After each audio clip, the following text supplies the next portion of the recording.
Moko na basimba minduki ya kala batomboka kipo na mpasi bazali komona na Mubambiro pene na Goma na Nord-Kivu bisika batiama pona kozela bozongisa mina bango na kati na bato akufi na masasi ya mampinga pe misato basusu bazoki. Basimba minduki ya kala basilika kipo moko na bango akufa kina nzala.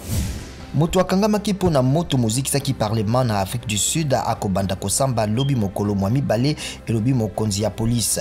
Président Cyril Ramaphosa lobi biloko ya kobatela ndako na Moto bazalaki malamu te na Assemblée nationale.